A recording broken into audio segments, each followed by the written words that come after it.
Welcome to Woman2Woman today, where we're having intimate conversations with inspiring women while doing fun projects that will teach us something new. I'm your host, Maseda, and we want this show to be a bright spot in your lives. If you've ever found yourself in an intimidating situation like a job interview or a cocktail party and your thoughts, your voice, your confidence has disappeared, then you have got to keep watching this show. With us today is Sara Whitten, a 500-hour certified yoga instructor and a classically trained singer. She holds a master's degree in vocal pedagogy and master's degree in vocal performance, both from Ohio State University.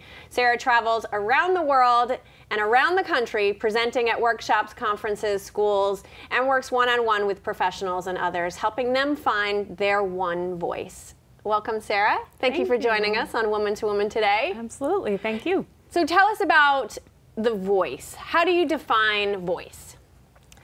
I would say that in broad terms, your voice is how you express your truth. There's both the literal voice of how you speak, how you sound, and what you say, and then your figurative voice, which is how you express yourself creatively, personally, and professionally. And when does that typically start? Does it evolve over time? Are you born with it? I believe we're all born with one voice that can be the same across, all parts of your life. But for most of us, it's an ongoing evolution as throughout our entire lives. And how do you find it? How do you find that one voice? How you live. Exactly. Right? You encounter those major life transitions and you have to get quiet and learn to listen to your inner voice of wisdom and figure out how you navigate that, where you want to end up, and how you can better communicate your truth the next opportunity that you have. And so experiences are giving you information, but what kinds of questions should we maybe be asking ourselves? I think actually the better thing to do is to tap into how you feel. That if we can get quiet, so our thinking minds are loud, they'll sort of yell at us and try to drive us down fear and those sorts of places. But if you get quiet and you can really hear, we talk about going with your gut. That's what we want to do. We want to feel how something makes our body react, and that's your litmus test. That's how you know if you're going to do the right thing or the wrong thing. And, this show is obviously about women, and it's for women, made by women. And not to be stereotypical, but do women often ignore that voice that's trying to give them information or trying to guide them? Is that typical of women, playing that negative role all the time? And what's your experience?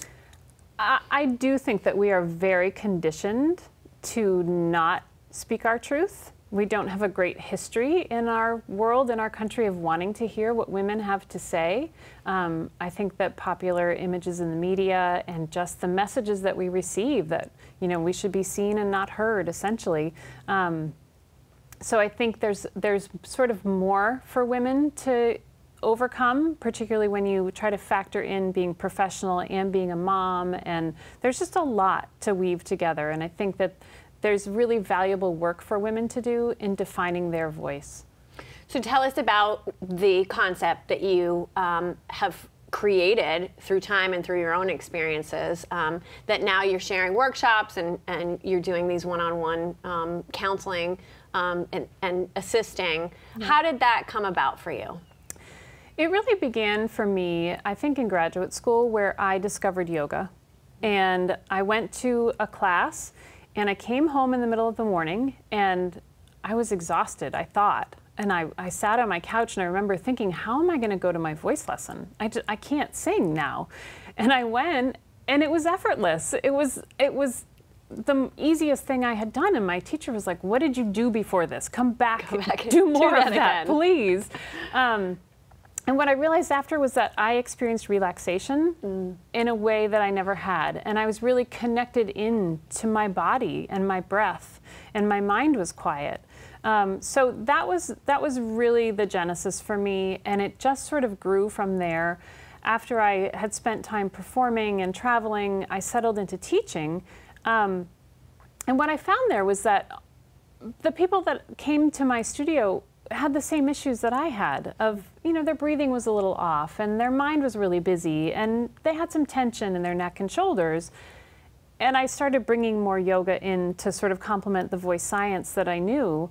And it just sort of evolved out of that. And as I passed through my major life transitions, I sort of turned my own teachings on myself and grew even more from that. And they worked. I mean, yeah. you can't beat that. Your own success and then being able to share that story. Yeah. Now, you said that you were a classically trained singer, but did you do that when you first started out in school? No, I actually went to college as an English major. I had always sung, and I was that kid in high school who had the lead in the musical, but I had no idea what to do with that. And so I love to read and I love to write, and so I majored in English. And it was when I got a desk job at a university that I started to think, wow, if this is what real life is like, I don't know that this is what I want to do. And because I was at a university, there was a music school, and I could go up the street at lunch and sing in the practice rooms, and I started taking voice lessons and classes, and I found something that challenged me, but also completely fulfilled me. And I knew that that was the right path. Yeah, even though it was difficult, and even though it was something you really had to work at. Yeah, it was risky. It was risky because there was no sort of defined, this is your progression. You don't leave graduate school with a job, the way you do in some other professions. Sure. So tell us about the business side of things now. How did you develop this concept, and who is it that's coming and participating in your workshops especially? Yeah, the coming together of everything really happened after having my second child. And I just sort of knew that I was done with a major phase of my life and moving into something else. And I knew I needed something that allowed me to live into my truth of wanting to be a very present parent. But I knew I had big aspirations as well. I wasn't interested in being a stay-at-home mom. It just wasn't the right fit for me. So I really started to put all of this together. I started working with a coach who helped me refine what it was that I wanted to do, and realized that the people that I could really help were mostly women like me who were in a category that I would call professional voice users. They are teachers, ministers, coaches, broadcasters, a whole spate of people who need their voice to succeed at their job. Right. And they often have those patterns of breathing, of tension, of performance anxiety. And that's what we work on. Yeah. And is it only the voice in order to command attention? What else do they need in order to master that engagement of others? Yeah, there's a whole sort of host of things that they need. It's about body language and how you present yourself. I would say mastering your voice is one part what you say, how you say it, and another part listening. You have to be able to listen without anticipating response or going on the defensive. You have to have a quiet mind to really hear what someone is saying, so that when you speak, you respond with compassion and you respond with your truth. Yeah, with an authentic voice. Absolutely. That makes sense. Something else that you're doing for mothers, but really all women, because we all have pelvises. So what is this new? You'll understand what I'm saying in a minute. So what is this new workshop that everybody's talking about it? You have a waiting list to get involved in it. So share this workshop with our audience. Yeah, so I developed a workshop called Restore Your Pelvic Floor. I love and that. It came out of my own experience post having my second child, of feeling like my body sort of fell apart. I had low back pain, my SI, my sacroiliac joint was kind of problematic, my upper back would get really tense after nursing and being hunched over, and there's always the dreaded sneeze pee, trampoline pee, however it happens. But I knew that my body wasn't meant to respond that way. We were meant to have children and thrive, and not be shopping in that aisle in CVS that has all of those products in it. So I delved in. I felt like I have the understanding of the body and anatomy and physiology from my yoga training, but I needed to go deeper. And so I started really researching and learning about biomechanics and alignment and understanding how I was moving and not moving and how that contributed. Sure. And I fixed myself so that I don't live with tension headaches and back pain and sneeze pee and all of those kinds of things. So I put a workshop together that helps other women, and it's been so successful that I'm now in the fall launching an ongoing class for people who really know they need every week to be in there doing the work. Yeah. That's fantastic. And some of the workshops you also have online that people can access all across the country and around the world. Yeah, I'm headed in that direction. I declared 2016 the year of the video, and so I started making small videos, maybe 2 or 3 minutes, that I send out to my mailing list every week of some way that you can move your body differently, mostly to help your voice function better, but also you get the benefit of your whole body working better.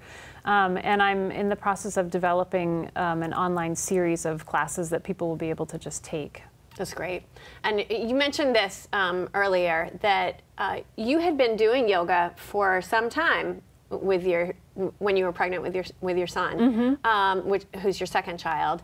And these complications didn't happen with your first child, happened with your second child. And you said something that really resonated with me.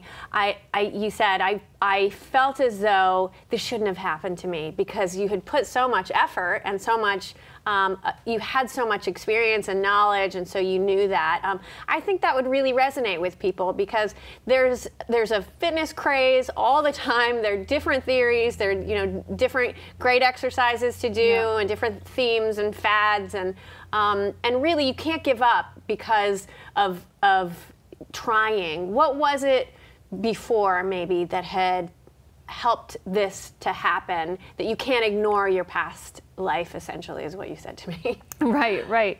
You know, I was a runner my whole life, and I think in between, after having my first, I didn't have the strong yoga practice that I'd had before. I had a number of injuries from childhood on, and I had my second child when I was 38, and I think that our bodies have just changed from our lives of a lot of sitting and not moving.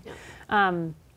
And yeah, I felt like, how could this happen to me? I'm a yoga teacher. I should have the body that can withstand this. Right. So it was very humbling, but really ended up being a total blessing of opening a door for me to understand how the body functions in a new way. That's right. Well, I'm sorry that happened, but we're all grateful that you came to the realization that you can really help so many other women because, again, as you said, whether you have a child or not, this is really essentially something that all women are going to be facing as they age. And I had my second at 38 too, so that's what happens. Yes. So I'll be joining that pelvic class very, very soon. There's room. Definitely will.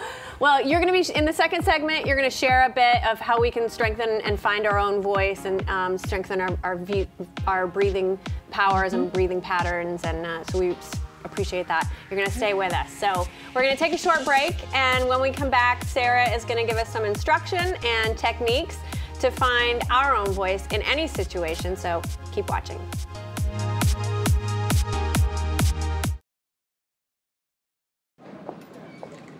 Hi, may I please have an application?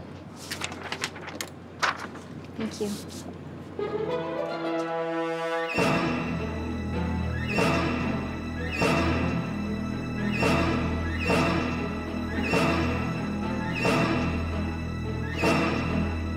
Skip the drama. Get your diploma. Okay.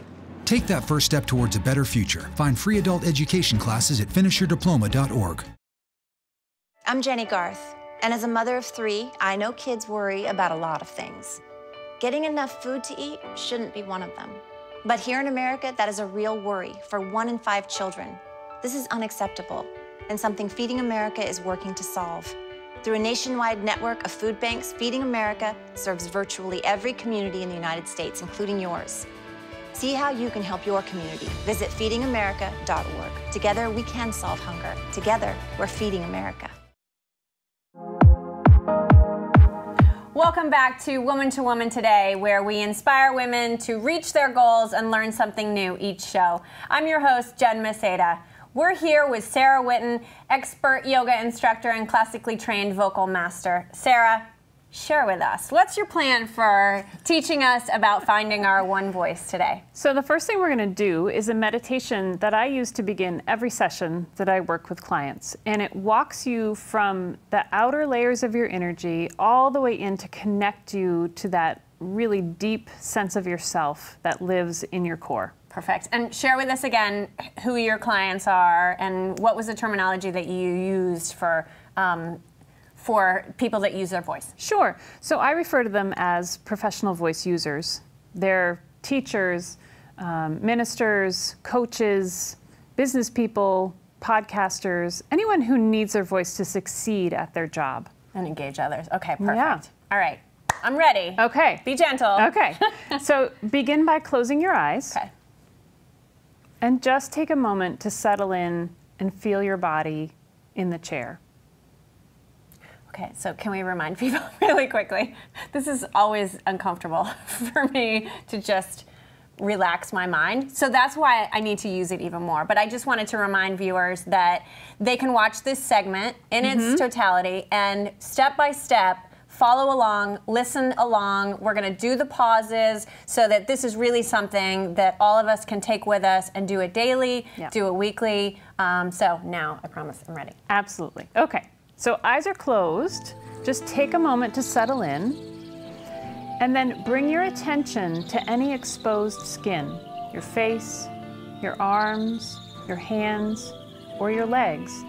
And just see if you can feel the air of the room against your skin. Now, shift your attention to your clothing. Begin at your shoulders and scan down your body, seeing where you can feel your clothing against your skin.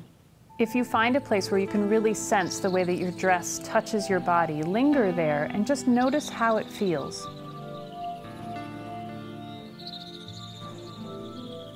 Now we're going to move another layer deeper. So bring your attention to your breath and see if as you breathe in through your nose, you can feel the coolness of the air as it passes through your nostrils. Now let's move another layer deeper. See if you can feel your heart beating in your chest.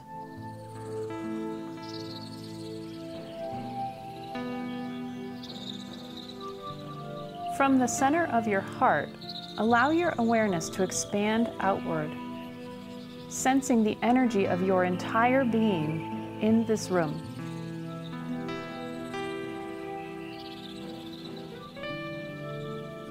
And to end the meditation, you can take a full breath in through your nose, and as you exhale, open your eyes and come back into the space.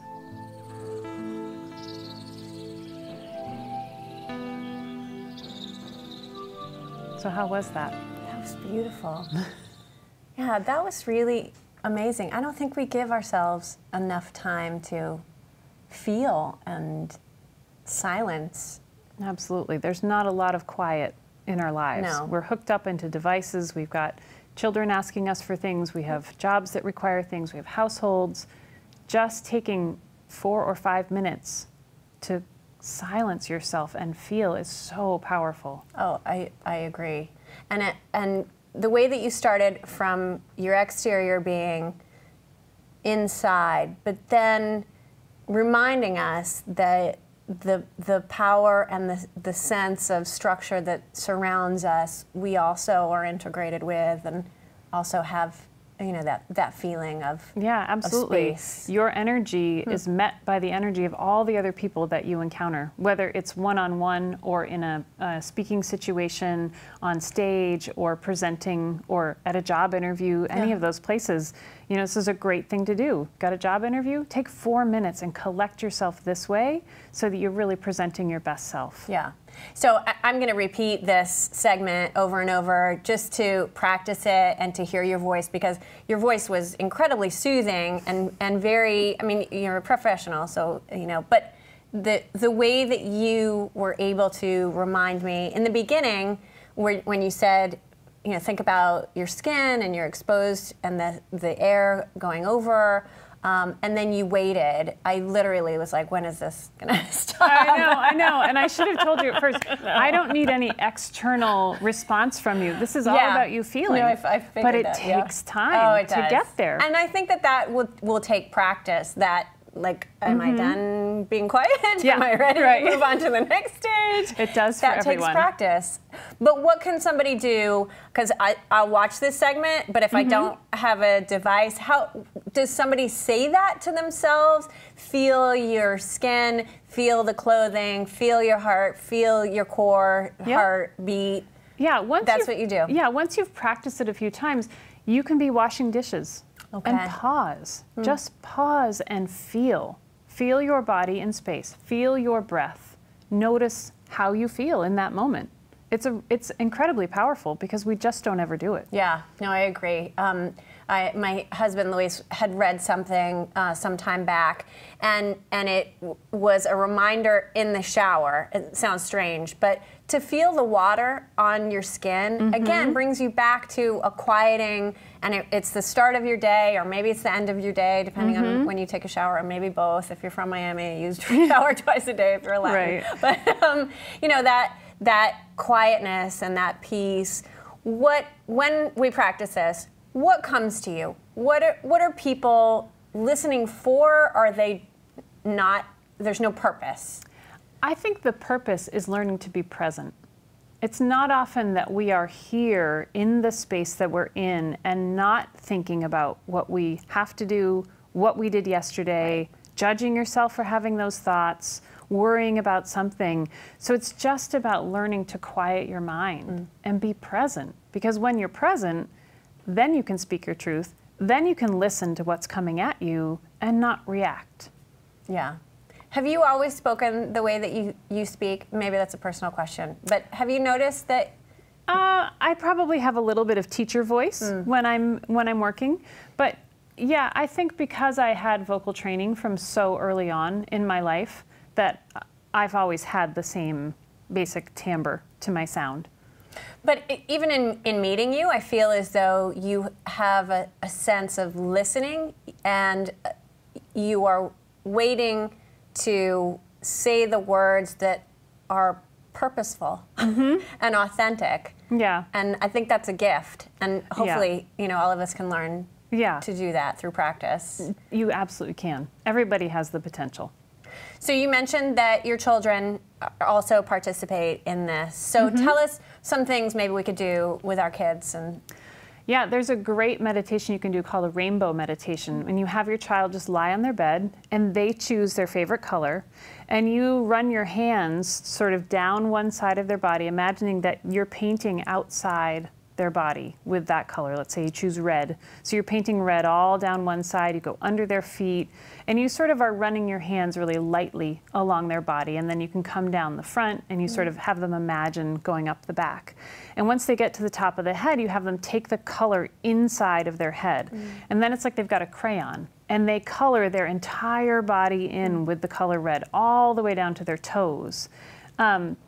And the way that we do it in my house is that they choose a little mantra, and it's usually, I am safe, I am happy, I am loved. And they say that aloud, and then they sort of take a big breath in and let it out. That's a great one to do before bedtime. Yeah. You know, when they get tired and wired and they're ready to go, yeah. It's like, we got to do the rainbow meditation. Okay, yeah, they're going to be doing that tonight. Yeah. That's great. What else are you going to show us? Okay, so the other thing that's really key to getting your voice to function well is breathing. Okay. So if you bring your hands on either side of your lower rib cage, and again, I find that there's a lot of visual noise in the world, so I tend to close my eyes when I'm needing to feel. So feel free to close your eyes. If you can do it without, that's fine too. So breathing through your nose, see if you can feel your rib cage expanding into your hands. So we want to be breathing in all directions, or three-dimensionally, and one dimension is this side-to-side motion of our lower ribs. I find this is the one that often people are stuck because the back muscles of the rib cage are a little bit locked down. So then you can bring one hand onto the front, just about where you would get the wind knocked out of you if you got hit real hard, and then bring your other hand behind you onto your back rib cage. And breathe in again, and you want to feel front to back motion of the ribs.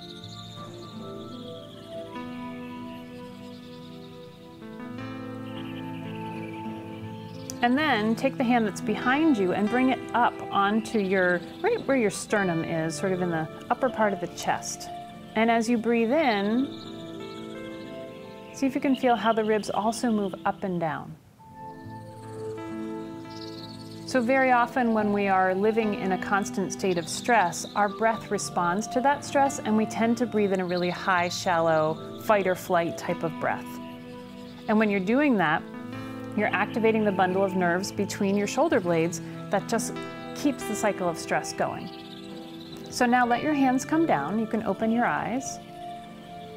And you may notice that you feel a little different just from becoming aware of your breathing. I can breathe better. Yeah.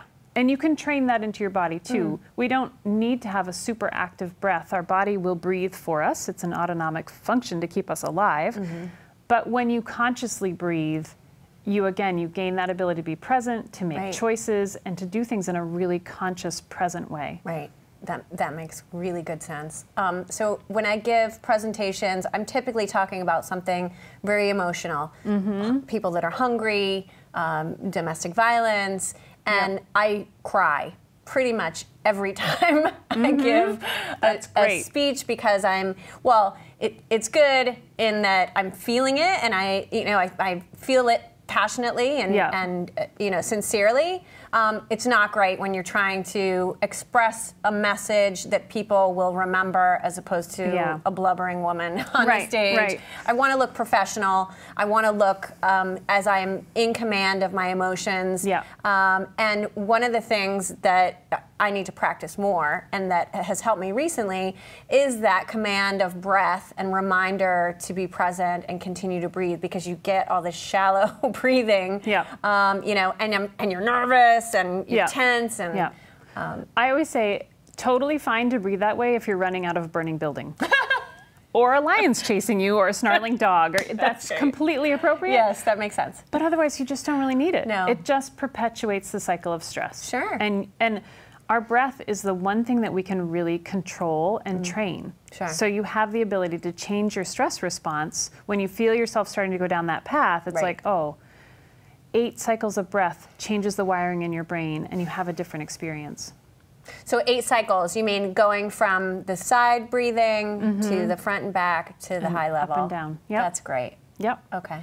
It sounds easier than it is, but it is possible. It takes practice. Yeah. It just takes practice. Absolutely. Right. And then it becomes conditioned. It becomes, you don't have to think about it. Well, I mean, you're still thinking about it because you want to be present, but it's not as challenging to get yourself faster to maybe that. You get the ability to get there in a quicker way, for sure.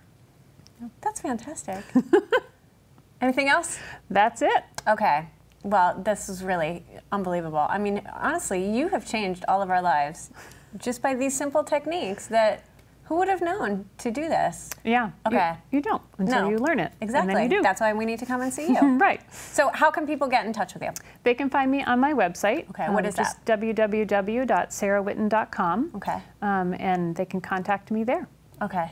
And we will. And we're going to sign up for that pelvic. Right. You can sign up there as well. Okay. Oh, good. All right. And you're also on Facebook. Yep. I have a page and on what's Facebook too. Just your name? Yeah. Not just. Just do Sara Whitten Voice and Yoga. Okay. And you'll find me there. Okay. Fantastic. Well, big thanks to Sara Whitten, instructor, presenter, blogger, all-around unbelievable woman, for showing us techniques for freeing our voice and helping us find the courage to present our inner self in the most effective and successful way. Please remember to follow, like, and subscribe to Woman2Woman Today on Twitter, Instagram, Facebook, and YouTube so you don't miss a show. Thanks to the entire team at Access Framingham, especially Shavarsh and Francesca, who are with us at every show. And thanks also to Jess Briswell, our assistant producer, and Ryan McCabe, our art director. I'm Jen Maseda, your host of Woman2Woman Today. Thanks for watching, everyone. See you next time, where we hope to inspire you.